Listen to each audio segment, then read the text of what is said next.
Hey, good morning, my friends. Got a little something for you today. Take a look at this. Joe Barr doing a Route 66 run. I really like this. The greatest test is not always the road itself, but the reasons we choose to ride it. Joe Barr is setting out here real soon on an attempt to set a nonstop cycling world record on Route 66. Pretty amazing.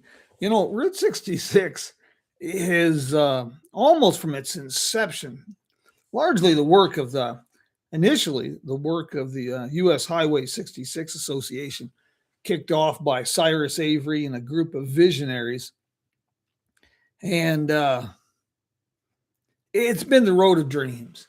And boy, I tell you, the Centennial has really kicked off some incredible. It's inspired some incredible dreamers to do some pretty amazing things. And this morning we're going to be learning more about Joe Barr's epic adventure, and we're going to be learning more about what he's attempting to do here. It should be a pretty interesting conversation. We're in the process, as you can see, of moving a few things around here. I'm working with OSB Studios so we can dramatically enhance the program, give it more of a professional show and tell kind of feel. But that's down the road. Right now, we're just going to keep doing it as Mayberry Television for a bit more. But I'm glad for everybody who can join us today. It's always great. We've got a guest this morning that's pretty interesting. I met with him the other morning down here at Mud on 66. Leslie Ann Eads, she is one of the producers that's creating the documentary about Joe Barr's Route 66 adventure. And I think we're going to have a good conversation this morning. They're a very inspirational team, to say the very least. And I think you're going to really, really enjoy this. They're quite amazing people. Your call has been forwarded to voice. We'll get her here in just a second. There's a lot of other great Route 66 trips coming up, people doing things on Route 66. I guess Tulsa just completed the world's longest cruise, set a new record along Route 66 in Tulsa. Something like 3,500 vehicles. And I understand there was a bit of a mix up there and some other issues, but looks like they got it straightened out in Tulsa. Hey, good morning, Leslie. Good morning, Jim. How are you? Your ears must have been burning because we were just talking about you and Joe Barr's epic adventure. Oh, I think so. I was actually tuned in watching live and I missed your phone call. Oh, not a problem. Not a problem at all. Yeah, well, this is still kind of a Mayberry Television. Like, say, I'm still working out some bugs, and I'm only half joking when I say I'm modern Amish.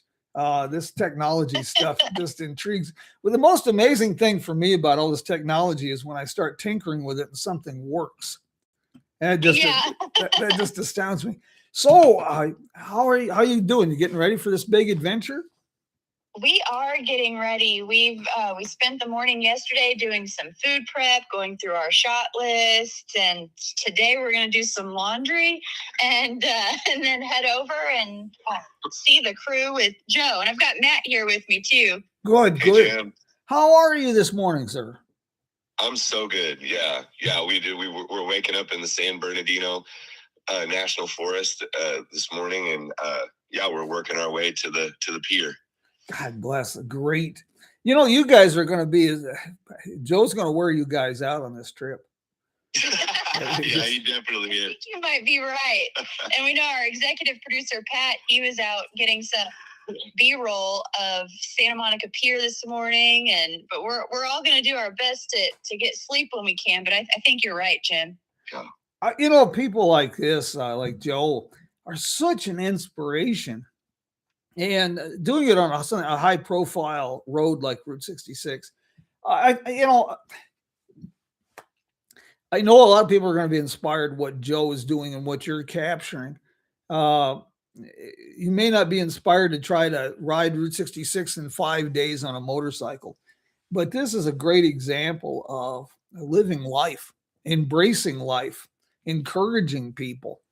And I'm impressed. I was doing a little bit of looking at some of Joe's things he's done. And won his first cycling race at 15 years old and hasn't missed a race season since. And now he's trying to do this to celebrate his 66th birthday.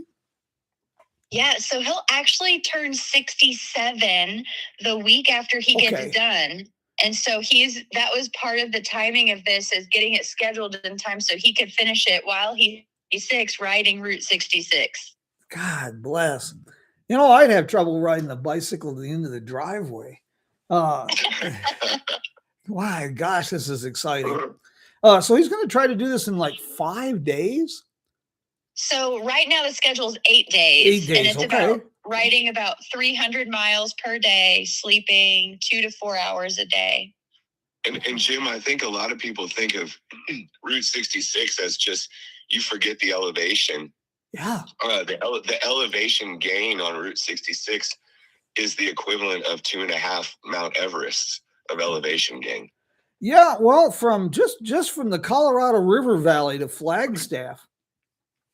That's why we have that big locomotive here in Locomotive Park in Kingman. Those were special built mountain locomotives to pull that grade, because gosh, that's 160 some miles, and you're going from basically 200 feet above sea level to about 7,000 feet. That's a long pull. Wow. Yeah. Well, and the weather's not too bad yet for heat, and that's a blessing. And hopefully the winds died down a tad bit out here in the desert. Yeah, it has been horrifyingly windy out there. We've been on Route 66 for quite a bit, doing reconnaissance and shooting B-roll, and we have just gotten blown all over the place. So it could be a monumental effort when it comes to wind. I am really excited about this documentary you're creating about this, because this is the kind of thing we need. We need inspiring stories. We need some people to, we need some inspiration out there, guys.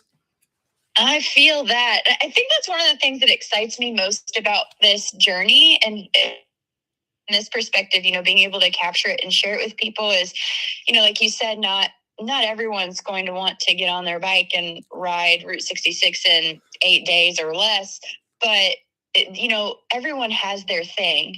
And I hope that this story inspires each person who comes in contact with it to do the thing that lights them up and know that they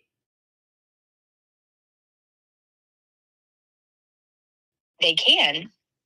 Yeah. Joe won the 2023 Ultra Cycling Champion as a 50-plus age category. Ooh, God, that's intense. Yeah, Joe's really a person who refuses to be written off into the history books. He keeps putting himself, over and over again, and even at the age, and that's very similar to Route 66. Route 66 has refused to be written off into the history books, and it keeps reinventing itself, and and becoming continuing relevant. Even at the Road of Dreams. But one of the things that amazes me is this kind of thing. Route 66, its popularity today. First of all, for God's sakes, it's just a road, and second of all, it doesn't even officially exist. And yet, it just, these kind of things. So you made quite a trip yourself, examining the route and everything, heading, caption, B-roll, headed. How far did you drive from St. Louis west? Or? Yeah, we did St. Louis to Williams, Arizona, and from Williams, we came to Kingman and Oatman on our way out to California, were the 2 stops that we made on Route 66 that way. But we did go through Sitgreaves Pass right after we got to have coffee with you, and that was a lovely experience. Isn't that amazing? Like I told you, Stevie Wonder can't take a bad photograph out there. Yeah. Yeah. Yeah, we set up our phone as a dash cam and did I think we It did a time lapse. Time lapse. Yeah, if it's not on Instagram, it will be. It will be at some point, I'm sure. Very, very good. And I know I get tired of people. I use this joke too often, but isn't it nice to see that not all the asses are in Washington? And Love them in Oatman. You know? Oatman's full of them. Yes. Yeah. Yeah. I fully understood what you meant when we rolled into town. Yeah. That's going to be that's one of the more challenging sections of Route 66 for bicyclists. That's kind of a long grade too, pulling that hill from the Colorado River Valley. Yeah, unfortunately, Joe is an excellent climber, and he's good in the heat and a lot of training. I mean, he's done training in Spain and done training in the Blue Ridge Mountains of North Carolina for some elevation. He's done training in his home in Ireland, which is very there's a lot of elevation there and a lot of difficulty. So I think I know he's ready for the elements. He's ready for the climbing. He's ready for the difficulty, for sure. Well, if anybody can pull this off, it sounds like he's the fella to do it. Yeah. Is there going to be any fundraising aspect to this? There is no fundraising aspect for this particular journey, okay. But Joe has done a lot of fundraising efforts for all of his other races. For this one, they wanted to put all of their energy into the record-setting attempt itself because so much has gone into it, and they had to fundraise just to, fund and not fundraise, but secure sponsorships just for being able to pull off an effort this big. Yeah, you don't just go out on a bike and attempt something like this without massive planning, massive support. Yeah, and it's been a monumental effort. Just in fact, Joe talks about this a lot, is that it's actually so much of the work is just getting to the start line, just getting to this moment. So much has to go right. It's such a large effort, such amount of logistics. All of these things have to happen, and everything has to happen just right, just to get to the start line. Just to even attempt it is its own kind of monumental effort. Yeah, this is just the logistics of this is pretty daunting because it's not just Joe and his needs, but he's got you and the support team, and that's quite an undertaking and an expense. You're going to be posting a lot of this through. People can catch up on Instagram. Would be a good place to follow. Mm-hmm. Yep. That is the best place to follow us right now. And for anyone listening who feels excited about this, we are trying to get to 1,000 followers by Tuesday so we can go live and share things happening in the moment. So we would be so grateful for anyone to follow the journey who feels called to do so and then sharing it with others. Well, how can we find you on Instagram so we can get people to build those numbers? Yeah, so on Instagram, it's Joe Barr Route 66 Film Project. Easy enough. Jessica was curious, how long has the planning been going on this? How long has it taken to plan this thing out? So this for Joe and his team has been about 2 years in the making. And the first start line was getting his crew on board with his vision, which of course they did. And then for our filmmaking team, we have been since end of last year is when we first started talking about it. Our executive producer, Patrick O'Connor, had posed this idea to us about coming along for the adventure. Usually up for adventures with friends, and Pat's a dear friend of ours, and so we officially met Joe to do kind of a test ride, if you will. He was doing a race from Jacksonville, Florida to Key West in February, and we all went along for that, and that was kind of our official go time was February of this year. So we're only several months in at this point. Yeah. How did you knew How did you get pulled into this? Because this is quite an honest odyssey just for you. Yeah, it's pretty cool. So Pat was mentioned a minute ago. He's an award-winning filmmaker, and we've worked with him on some of his previous films, but mostly in post-production with outreach engagement. Matt's a graphic designer. And Pat was interested in a new project, and he's also a cyclist. And Joe Barr, his page kept popping up on Pat's, I think it was Instagram or some algorithm kept showing Joe to Pat.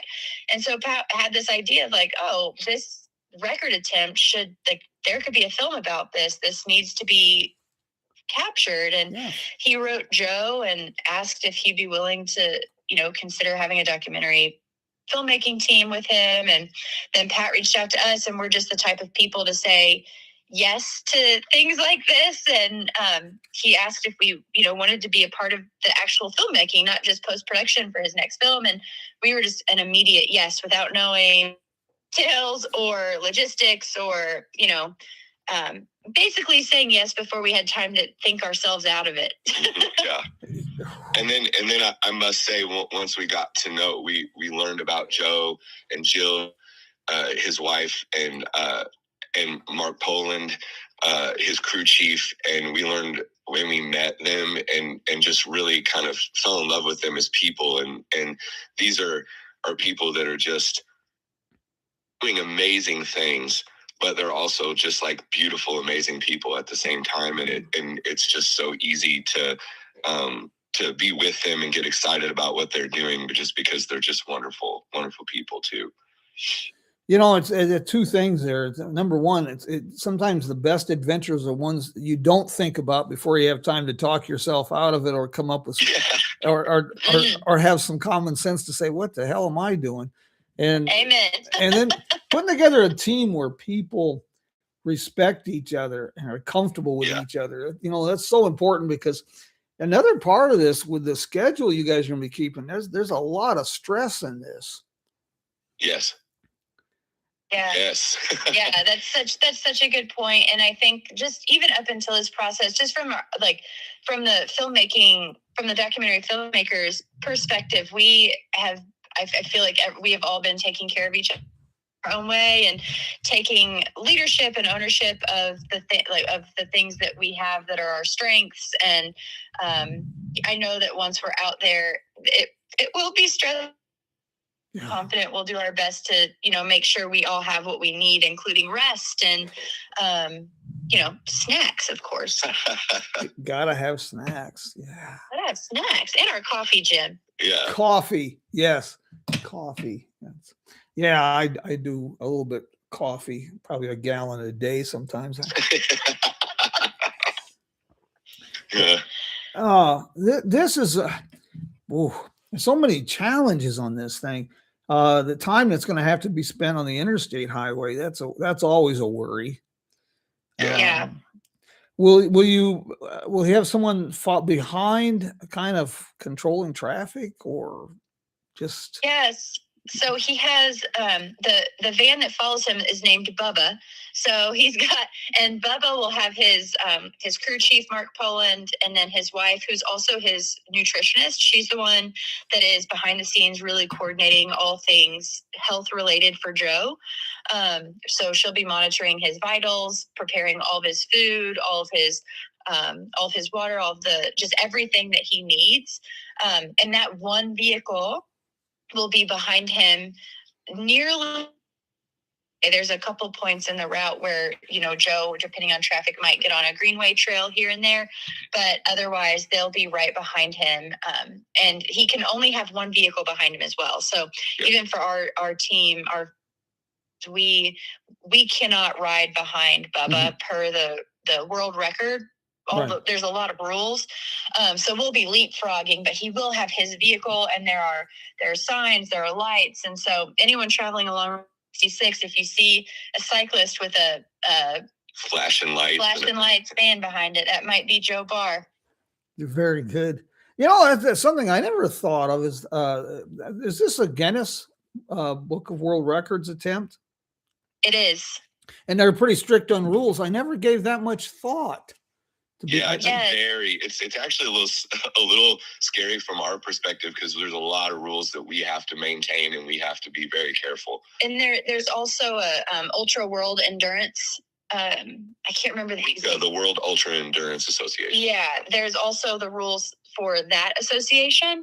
And I mean, some of them include like Joe can't have a road closed for him to pass. Like he has to follow all the traffic signs. So if there's a red light or a stop sign, someone can't wave him on, or a police officer couldn't, hold traffic back and say, Joe, go ahead. That would be in violation of the rules. So he has to go through all the traffic just like a car would.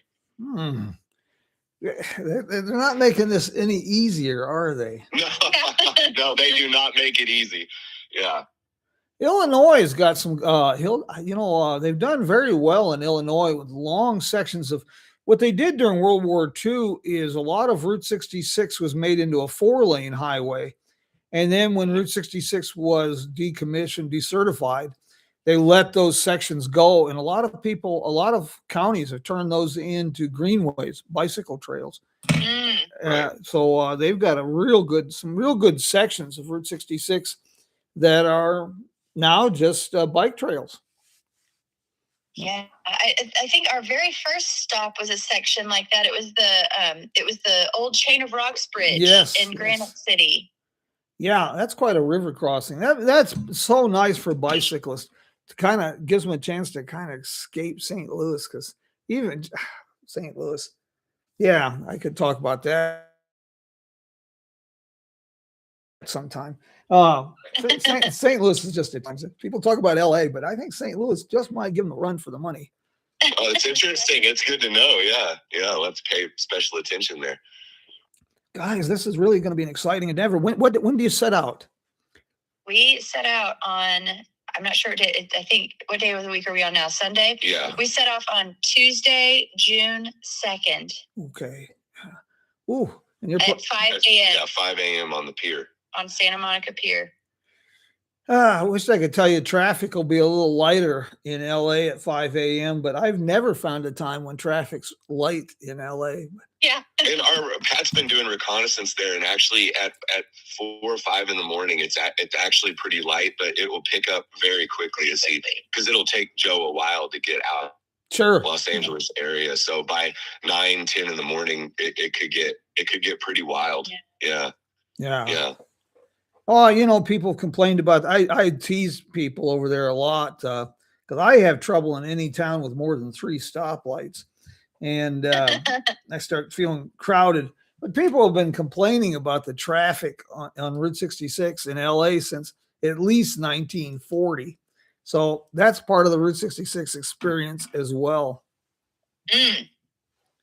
Looks, I'm just checking the weather here. It looks like it's going to warm up pretty quick this next few days, but yeah, I think he's going to have some heat. And we've talked about traffic, we've talked about heat, but actually, and we've talked a little bit about self-care and getting sleep, but Joe will experience a lot on this bike because I think one of his biggest challenges in the whole ride is actually sleep deprivation and the things that happen to your body and your mind when you go through massive sleep deprivation while you're exerting yourself in such a way.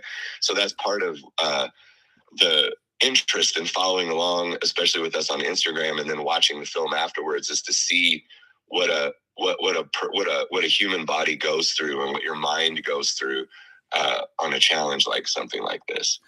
Yeah, people, we talk a lot about it. That's a big catchphrase anymore. Everybody's talking about health issues and diet, but sleep doesn't get as much attention, I don't think, as it needs to, because that's a serious component about overall physical and mental health. Yes. Yeah. It really is. And Matt and we're life coaches as well. And that's one thing when we're working with clients, if they have a lot of things that they're struggling with or, goals they have a hard time reaching, one of the first questions we ask is, what is your sleep like? Because if you're running at a deficit, it's really hard to feel good during the day and to meet the goals and do all the things that are demanded of us just on a normal day. Like there's so much expected of all of us, with all your real jobs, shall we say. Yeah. We're not exactly sure what a real job is, but yeah, that's another component of our livelihoods. Yeah. You know, it's funny when we go independent and like your film producing and life coach, it's amazing how many things we it's like juggling cats and chainsaws. We keep coming up with different things and trying to keep them all in the air while we figure out how to provide a service, how to help people, and how to eat on a regular basis. Yeah. It's in a lot of ways like it's the creative life, you know. Yeah. We're all creating something, whether we know it or not. You know, we're all being creative. We're creating. Yes. We're creating a life. We're creating a family. We're creating, you know, whatever it is that we create. You know, music, art. You know, a bike ride, a podcast. We're all creating something, and we all, you know, need to support each other and take care of each other and take care of ourselves, you know, in the process, so that we can all create what we were born to create and meant to create. Can anything that the Route 66 community can do to help? I realize Joe's not going to have time for taking pictures, glad handing, and visiting with folks, but is there anything the people along the road can do to help? Make this easier to be a part of this and make sure it's successful. Yeah, thank you for asking that question. I think right now the biggest thing would be following along on Instagram, not just on our page, but on the Bar Ultra Instagram account.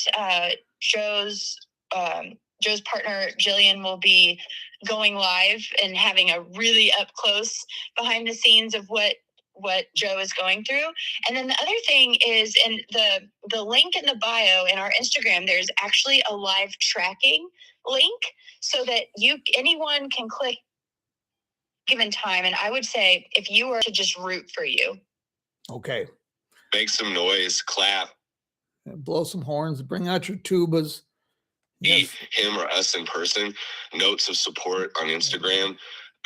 You know, messages of support. You know, a lot of times Jill will read those to Joe over his earpiece if during the ride, and it's just, we're going to be all out there on this like epic endurance adventure, and any messages, any support, any interest, whether it's in person or digitally, means a lot to all of us. Yeah. Now, I'll get this information in the website, the link, Instagram when I publish this today, but I'll also do a quick blog post this afternoon, probably the first thing in the morning. And we'll make sure everybody's got all the information on this, and I'll get it up on Facebook as well. See if we can generate some awareness and some encouragement for Joe. We would appreciate that so much. And I know that he will too. Well, like I say, it's a team effort. Everything we do here it's a team effort. It's and just like what Joe's doing, you know, he's got a great support crew from his wife all the way through. Yeah. And when you're in the depths of Leslie and I don't do anything at the same level that Joe's doing it, but we do our own version of endurance athletics on bikes and on foot. And when you're in the depths of something like that and people lift you up, even the smallest thing means so much, you know, and can make a difference even just in the outcome of a race or a ride or whatever it is. So you both are also bicyclists? Yes. Yeah. And I'm I would consider myself more of a trail runner, but we do both cycle and have done some ultra endurance racing efforts and over the years. Well, I'll put a bug in your ear. To the best of my knowledge, nobody has yet to ride a unicycle along Route 66 from end to end. Just thought I think there's a reason for that, Jim. I thought I'd just throw that out there. I have met, I do know of French mimes that tried to do a stilt walking record, but I don't know anybody that's attempted this with a unicycle. So a unicycle, yeah, that would be incredible. I am a little surprised that someone's done the stilts, but not the unicycle. Really? Really. But I don't know. It's you know, it's amazing when people who live on Route 66